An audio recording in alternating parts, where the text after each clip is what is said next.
जय गुरुदेव, जय माँ गायत्री। सभी को मेरा प्रणाम। सावन की आप सभी को ढेर सारी शुभकामनाएं।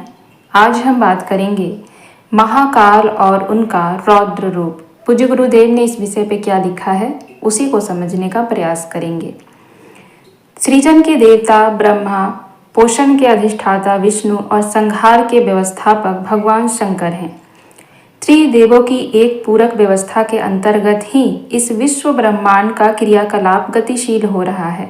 उत्पादन की प्रक्रिया प्राणधारियों तथा पदार्थों सहित चलने रहने से संसार की बढ़ोतरी होती है।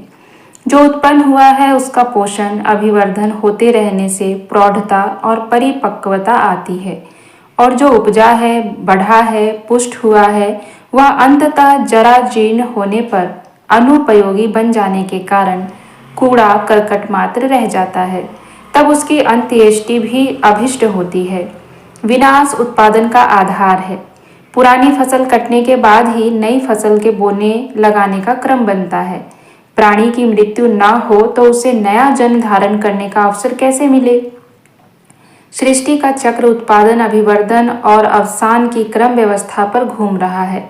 अवसान न हो तो फिर उत्पादन के लिए नया पदार्थ कहाँ से आए? विधाता ने सृष्टि के आदि में जितना पदार्थ सृजा था उसी की उलट पुलट होती रहती है, और उसी की हेरा फेरी से इस संसार में हलचल दिखती रहती है। अस्तु उत्पादन जितना क्रांतिमय है उतना ही अवसान भी। अवसान को अभिनव सृजन का शुभारंभ कहा जाए तो यह सर्वथा उचित ही होगा। भगवान शंकर का निवास स्थान शमशान है। वे गले में मुंडमाला धारण करते हैं। मृत्यु के काल पास महासर्प उनके कंठ में यज्ञोपवीत में लिपटे हुए हैं। तीक्ष्ण त्रिशूल उनका शस्त्र है। जब वे तीसरा नेत्र खोलते हैं तब चारों ओर आग बरसती है। कुपित होकर वे तीसरे नेत्र से जिसे भी देखते हैं वह जलकर भस्म हो जाता है। कामदेव की मृग मरीचिका को एक बार उनने पलक मारते मारते जलाकर भस्म कर दिया था। उनके वीरभद्र, भैरव एवं नंदीगण कितने विकराल हैं, इसकी कल्पना करने मात्र से रोमांच उठते हैं। जब प्रलय की आवश्यकता अनिवार्य हो जाती है तब वे तांडव नृत्य करने खड़े होते हैं। उनके चरणों की थिकरन जैसे जैसे गतिशील होती चलती है वैसे ही जरा जीर्ण कूड़ा करकट प्रभुत दावानल में जल जल कर अंतरिक्ष में विलय होता चला जाता है। पाप पुरुष उनके चरणों में आ गिरता है। शिव तांडव नृत्य के चित्रों में एक उकड़ू उल्टे मुंह पड़ा हुआ भयभीत जीव दिखाई पड़ता है। उसी की पीठ पर नटराज के चरणों की थिकरन गतिशील होती है। यह पाप पुरुष मानव अंतःकरण में निवास करने वाले पशु ही हैं। इसी की समय समय पर असुर से प्रार्थना की जाती रहती है। तांडव नृत्य का प्रयोजन इस पाप पुरुष को परास्त करना, उसकी माया मरीचिका को निरस्त करना ही है। पाप पुरुष असुरत्व मानवीय अंतचेतना में अनेक छद्म रूप धारण कर प्रवेश करता रहता है और उसे संकीर्ण स्वार्थपरता के, वासना और तृष्णा के जाल जंजाल में फंसाने के लिए विविध प्रलोभन एवं आकर्षण दिखाता रहता है। अविवेकी जीव इसी प्रलोभन में फंसता चला जाता है और अपनी ललक लिप्साओं की पूर्ति के लिए एक से एक अनोखे प्रपंच रचता रहता है। पाप पुरुष की प्रवंचना से जकड़ा हुआ प्राणी केवल वासना एवं तृष्णा की पूर्ति में ही रस लेता है। जीवनोद्देश्य एवं कर्तव्य धर्म की ओर तो आंख उठाकर देखने की भी इच्छा नहीं होती। इच्छा नहीं होती, आवश्यकता कहाँ, सुविधा कहाँ। कामनाओं का इतना बड़ा पर्वत उसके सामने खड़ा होता है जिस पर चढ़ते चढ़ते उसकी सारी शक्ति चूक जाती है। अभाव ही अभाव उसे चारों ओर दिखते हैं। जो उपलब्ध है वह अति न्यून दिखाई पड़ता है। ऐसी दशा में तुर्त फुर्त बहुत कुछ समेट लेने, बहुत कुछ बरतने, बहुत कुछ भोग लेने के लिए अनिति का मार्ग ही एकमात्र अवलंबन शेष रह जाता है। पाप पुरुष के जाल जंजाल में जकड़ा हुआ जीव अनिति ही सोचता है, अनिति ही बरतता है। मर्यादाओं का पालन करने में उसे दरिद्रता पल्ले बंधती दिखती है। संचय रूखा और नीरस लगता है, अतएव उसे संचय और उपभोग की दिशा में दौड़ने में ही बुद्धिमानी प्रतीत होती है।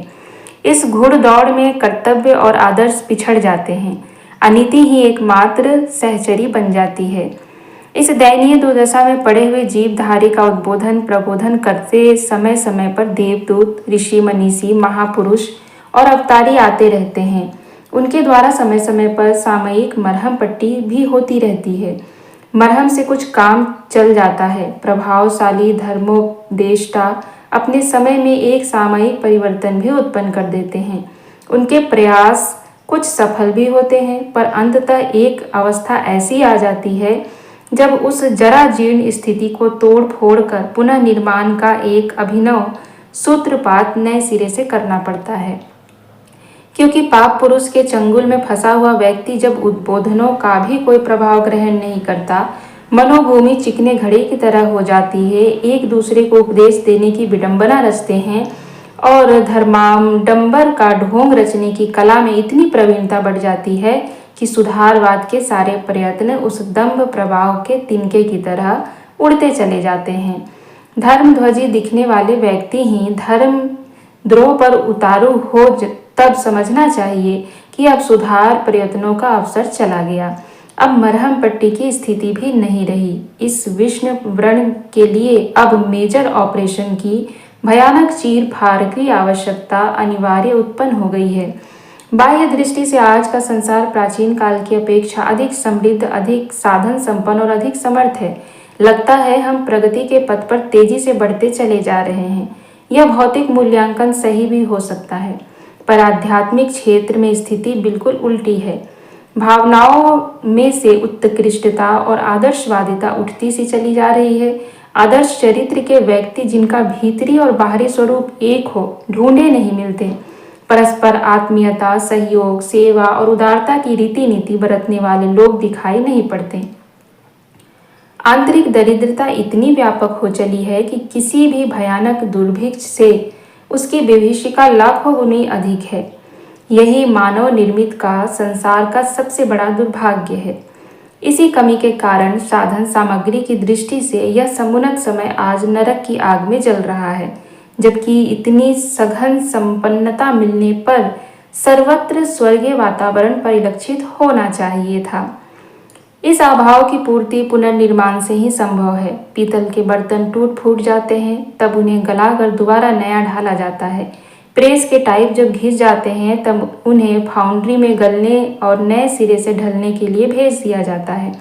मनुष्यों के अंतःकरण भी अब टूटे बर्तनों और घिसे टाइपों की तरह दम्भी होने के कारण बेकार हो गए हैं। अब उन्हें नए सिरे से गलना और ढलना पड़ेगा। गलाने और ढलाने की फैक्ट्रियों में तेजी से आग की भट्ठी जलती रहती है। उन रद्दी धातुओं का प्रथम संस्कार उन्हीं से होता है। उनकी कठोरता को कोमलता में बदलने के लिए सबसे प्रथम अग्नि संस्कार का ही आयोजन होता है। धातुओं के ढलने की छोटी भट्टियां मनुष्य द्वारा बनाई जा सकती है, पर करोड़ों अरबों हृदयहीन घिसे टूटे मनुष्यों को उनके वास्तविक और उपयोगी स्वरूप में परिवर्तित करने के लिए जो भट्टी जलाई जाएगी, उसके लिए बहुत बड़ी, बहुत व्यापक व्यवस्था होगी। महाकाल इसी की विधि व्यवस्था में इन दिनों लगा हुआ है। महाप्रलय का अंतिम तांडव नृत्य तब होता है जब पंच तत्वों से बनी प्रकृति जरा जीर्ण हो जाती है। तत्व बूढ़े होने के कारण अपना काम ठीक तरह समयानुसार नहीं कर पाते। ऋतुएं समय समय पर नहीं आती और उत्पादन, पोषण, विनाश की क्रम व्यवस्था में व्यवधान उत्पन्न हो जाता है। धरती की उत्पादन और धारणा की शक्ति बीत जाती है और यह ग्रह नक्षत्र अपना काम नियत समय में पूरा करने में असमर्थता प्रकट करते हैं। ऐसी स्थिति में महाकाल का अंतिम तांडव नृत्य इस ब्रह्मांड को चूर्ण विचूर्ण कर छितरा बिखरा देने वाली महाज्वालाएं प्रचंड करता है और नई सृष्टि के सृजन की भूमिका संपादित करने के लिए महाकाली फिर अपने प्रसव प्रजनन की तैयारी में लग जाती है। कालरात्रि उस महानिशा का, महारात्रि का बड़ा श्रृंगार पूर्ण वर्णन पुराणों में मिलता है। महानिशा समाप्त होने पर फिर सृष्टि नए सिरे से उत्पन्न होती है। यह महाप्रलय करोड़ों वर्ष बाद आती है, पर युग परिवर्तन के अवसर पर खंड प्रलय जैसा एक भयानक विस्फोट प्रायः होता रहता है। यह महाकाल के खंड नर्तन है। यों कहा, इन्हें भी तांडव नृत्य ही जाता है। जब मानवीय मनोभूमि अत्यधिक दूषित होकर उस स्तर पर पहुंच जाती है कि सुधारक के सामान्य क्रियाकलाप निरर्थक सिद्ध होने लगते हैं तो महाकाल को अपनी तीव्र अस्त्रों का ही प्रयोग करना पड़ता है। प्रायः ऐसी ही परिस्थितियों में जन समाज को कड़े दंड देने के लिए लोमहर्षक प्रक्रिया अपनानी पड़ती है।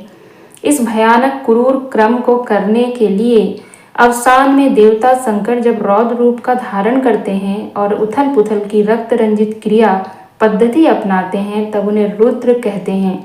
इस कल्प के आरंभ से लेकर अब तक महाकाल को 11 बार रुद्र रूप धारण करना पड़ा है। पुराणों में एकादश रुद्रों के नाम और उनके चरित्रों का विस्तृत वर्णन दिया गया है। तो पूज्य गुरुदेव ने समझाया है कि किस प्रकार से महाकाल का रौद्र रूप फिर से उभरने वाला है और वह किस प्रकार से फिर से इस दूषित वातावरण को शुद्ध करने के लिए नृत्य करेंगे और किस प्रकार से विनाश करने के बाद फिर से सृजन करेंगे।